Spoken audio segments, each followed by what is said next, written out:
ಯಜಮಾನ ನಮಸ್ಕಾರ. ಹೇಳಿ. ಈಗ ನಿಮಗೆ ಯಾರು ವೋಟ್ ಮಾಡೋಕು ಅಂತ ಆಸೆ ಇದೆ ನಿಮಗೆ? ನಮ್ಗೆ ಬಿ ಜೆ ಪಿಗೆ ಮಾಡಬೇಕು ಅಂತ. ಬಿ ಜೆ ಪಿಗೆ ಮಾಡ್ತೀರಾ? ಕಾರಣ ಏನು ಯಜಮಾನ್ರೆ? ಕಾರಣ ಅಂದರೆ ಕಾಂಗ್ರೆಸ್ನವರು ಭಾರಿ ಮೋಸ. ಯಾವ ಥರ? ಯಾವ ಥರದಲ್ಲಿ ಎಲ್ಲ ಥರದಲ್ಲೂ ಮೋಸ. ಹಾಂ ಹಾಂ ಬಿ ಜೆ ಪಿಗೆ ಮಾಡುವ ಅಂತ. ಹಾಂ ಹಾಂ ಹಾಂ ಈ ಸರಿ ಬಿ ಜೆ ಪಿ ಮಾಡ್ತೀರಾ ಅಂತ. ಈಗ ಎಲ್ಲರಿಗೂ ಫ್ರೀಯಾಗಿ ಬಸ್ ಕೊಟ್ಟಿದ್ದಾರೆ, 2,000 ಕೊಡ್ತಾ ಇದ್ದಾರೆ.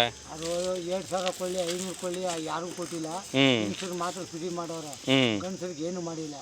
ಆದರೂ ನಮಗೆ ಹೆಂಗಸರದೆಲ್ಲ ನಿಲ್ಲಿಸ್ಬಿಡ್ಬೇಕು. ಇದು ಬಸ್ಸು ಫ್ರೀ ಮಾಡೋ ನೋಡಿ, ಅದು ಮೊದಲು ನಿಲ್ಲಿಸಿ. ಈಗ ಕಾಂಗ್ರೆಸ್ ಸರ್ಕಾರ ನಿಮ್ಮ ಪರವಾಗೇ ಇದೆ, ದಲಿತರ ಪರವಾಗೇ ಇದೆ. ನೀವು ಬಿ ಜೆ ಪಿ ಮಾಡ್ತೀನಿ ಅಂತ ಹೇಳ್ತಾ ಇದ್ದೀರಾ. ಕಾಂಗ್ರೆಸ್ ಸರ್ಕಾರದಂಥ ಕಳ್ಳರು ಯಾರೂ ಇಲ್ಲ. ಯಾವ ಥರ ಹೇಳ್ತೀರಾ? ಎಲ್ಲ ಥರದಲ್ಲೂ ಅದೇ ಅಂಥ ಮೋಸಗಾರರು. ಹಾಗಾಗಿ ಬಿ ಜೆ ಪಿಗೆ ಮಾಡ್ತೀರಾ ಈ ಸರಿ ಲೋಕಸಭೆಗೆ? ಈ ಸರ್ ಮಾತ್ರ ಬಿ ಜೆ ಪಿ. ಯಾರು ಕ್ಯಾಂಡಿಡೇಟ್ ಗೊತ್ತಾ ನಿಮಗೆ? ಅದಕ್ಕೆ ಕ್ಯಾಂಡಿಡೇಟ್ ಇಲ್ಲಿ ಕೊಟ್ಟಿಲ್ವಾ? ಬಾಲರಾಜು ಅಂತ. ಕಾಂಗ್ರೆಸ್ಗೆ? ಕಾಂಗ್ರೆಸ್ಗೆ ನಾವು ಮಾಡೋದಿಲ್ಲ. ಯಾರು ಕ್ಯಾಂಡಿಡೇಟ್ ಗೊತ್ತಾ? ಗೊತ್ತು. ಯಾರು? ಮದೇವಪ್ಪನ ಮಗ. ಹಾಗಾಗಿ ಈ ಸರಿ ಬಿ ಜೆ ಪಿಗೆ ಮಾಡ್ತೀರಾ. ನಿಜವಾಗ್ಲೂ ಇದು ಮನದಾಳದ ಮಾತು ಹೇಳ್ತಾ ಇರೋದು ನೀವು, ಹೌದು, ಸತ್ಯವಾದ ಮಾತು.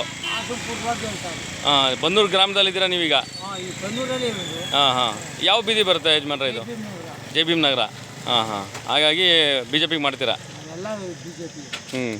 ಕಾಂಗ್ರೆಸ್ ಮಾತ್ರ ಕೊಡೋದಿಲ್ಲ. ಏನು ಮಾಡಿಲ್ಲ ಅವರು. ಸೈಟ್ ಕೊಟ್ಟಿಲ್ಲ, ಒಂದು ಮನೆ ಮಾಡಿಕೊಟ್ಟಿಲ್ಲ, ಅರ್ಧಂಬರ್ಧ ಮನೆ ಮಾಡಿರೋದು ಇದು ಫಿನಿಶಿಂಗ್ ಮಾಡಿಕೊಟ್ಟಿಲ್ಲ. ಎಲ್ಲ ಥರದಲ್ಲೂ ಮೋಸ.